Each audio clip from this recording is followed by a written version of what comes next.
For about 4 seconds, BMO Field went completely silent. Joško Gvardiol had just tapped in what looked like a stoppage-time equalizer for Croatia against Portugal.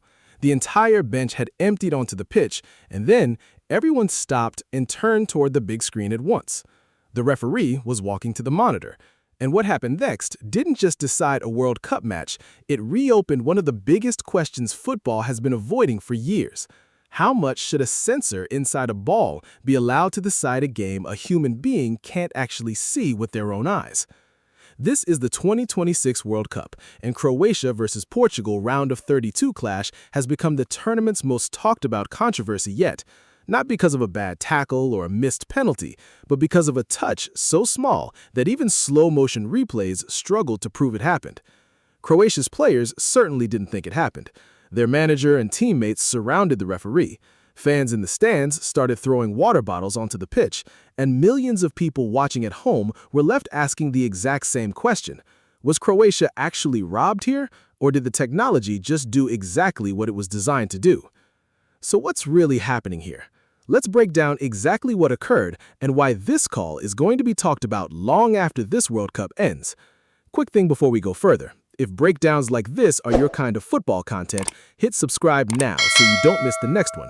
We're covering every major moment through the rest of this tournament. Here's the full picture of how we got there. Portugal had taken the lead early through Cristiano Ronaldo penalty, awarded after VAR spotted a foul on Renato Veiga at a corner, his third goal of the tournament and his first ever in a World Cup knockout match.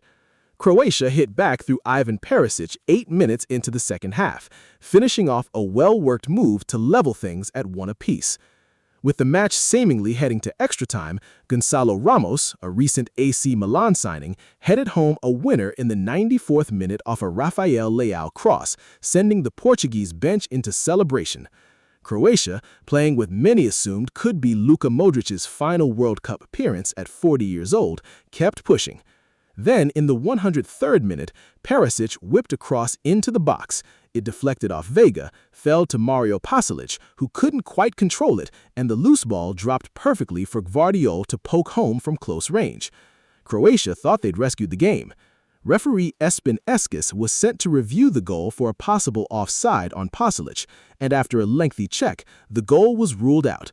Portugal held on to win 2-1 and advanced to face Spain in Dallas. If you're finding this breakdown useful, go ahead and subscribe. It really does help this channel keep bringing you these deep dives as the knockout rounds continue.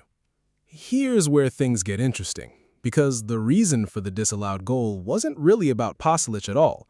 It was about a touch nobody could clearly see. VAR determined that before the ball reached Pasalic, Croatia forward Igor Matanovic had made contact with it first, a flick so faint that it was barely visible even on slow-motion replay. Because Matanovic touched it while Pasalic stood in an offside position, the assist technically came from him, not from Vida's deflection, which meant the goal had to be chalked off.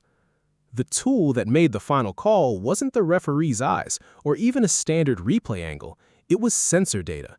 FIFA confirmed after the match that the connected ball technology inside the official Adidas Trianda match ball, the same motion sensor system used throughout this tournament, detected the contact and displayed it to broadcasters as what's now being called the heartbeat graphic. A former Premier League assistant referee reviewing the footage for broadcasters backed the call completely, saying the ball sensor data proved contact beyond doubt, even if the naked eye couldn't confirm it. This matters because it's arguably the clearest example yet of technology making a decision a human referee physically could not have made unaided. Croatian midfielder Petr Susic said after the match that the referee openly admitted he couldn't see the touch himself and relied entirely on what the sensor told him. For a lot of fans, that's an uncomfortable idea, a World Cup knockout match essentially being decided by a fraction of a second only a machine detected. Quick reminder here, if you want to keep up with how this story develops over the next few days, subscribing is the easiest way to make sure you don't miss it. The bigger issue is that this isn't actually the first time ball and camera-based technology has driven a major call at this tournament. Semi-automated offside systems have already sparked debate in other group stage matches this summer, with several teams questioning marginal calls that came down to fractions of a limb, or in this case, fractions of a touch. What makes the Croatia situation different is that it wasn't a marginal offside line. It was a contact detection call, essentially asking a sensor to confirm something the human eye genuinely could not make. Football has been here before in different forms. Frank Lampard's disallowed goal against Germany in 2010, one that clearly crossed the line without goal line technology to confirm it, is often cited as the moment that pushed football toward embracing this kind of tech in the first place. The irony now is that the very technology introduced to remove controversy has become the source of a brand new kind of controversy, one where fans don't doubt the accuracy of the call, they doubt whether a touch that small should be allowed to overturn a World Cup goal at all. FIFA's stance so far has been to defend the system publicly, pointing to the sensor data as proof the decision was correct. Whether that satisfies fans in the long run is a different question entirely, and it's one this tournament may end up revisiting again before it's over. If you've made it this far, you clearly enjoy this level of detail, so do us a favor and subscribe. It helps way more than you'd think. Now, think about what this actually looked like for the people living through it. For Croatia's players, the emotional swing was brutal. Wild celebration one moment, stunned silence the next. Perisic had to walk over to his own supporters and calm them down as bottles landed on the pitch, delaying the restart. Manchester City's Mateo Kovacic was visibly in tears at full time, and Modric, likely playing his final World Cup match at 40, was consoled by Ronaldo himself, a rival for 2 decades, sharing a quiet moment neither team will forget. For Portugal, it was relief mixed with an awkward kind of victory, advancing to a mouth-watering last 16 tie against Spain in Dallas on July 6th, but doing so under a cloud that's dominated headlines more than the result itself. And for neutral fans watching at home, it's become a genuine talking point about what a fair World Cup moment is even supposed to look like anymore. Atmosphere is usually the thing people remember most from a World Cup knockout match. In this case, the lasting memory might end up being the 4 seconds of silence while 30,000 people waited to find out if a sensor inside a football had just decided their team's tournament.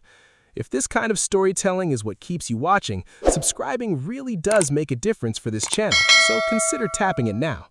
So where does this go from here? In the short term, nothing changes structurally. Portugal's win stands, Croatia are out, and the tournament moves on toward the round of 16. But the conversation around ball sensor technology and how much authority it should have over marginal contact calls is very likely to keep building as the knockout rounds progress and stakes get even higher. Best case scenario, this becomes a talking point FIFA addresses transparently after the tournament, perhaps with clearer real-time graphics for fans in the stadium, so decisions like this don't take as long to explain.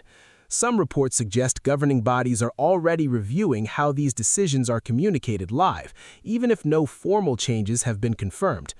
The tougher scenario is that another similarly marginal call decides a bigger match later in the tournament, a semifinal or the final itself, and the debate escalates from a talking point into a genuine credibility question for FIFA's use of this technology. Nothing suggests that's guaranteed to happen, but after tonight, nobody watching this tournament is ruling it out either.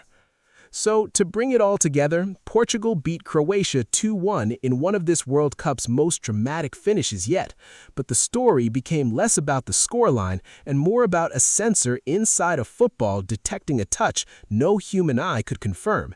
It's reopened a real question about where the line should sit between fair officiating and technology making calls fans simply can't process in real time. Do you think that goal should have stood, or was the technology right to rule it out? And more importantly, do you trust a sensor to make that call over a referee's own eyes? Let me know what you think in the comments.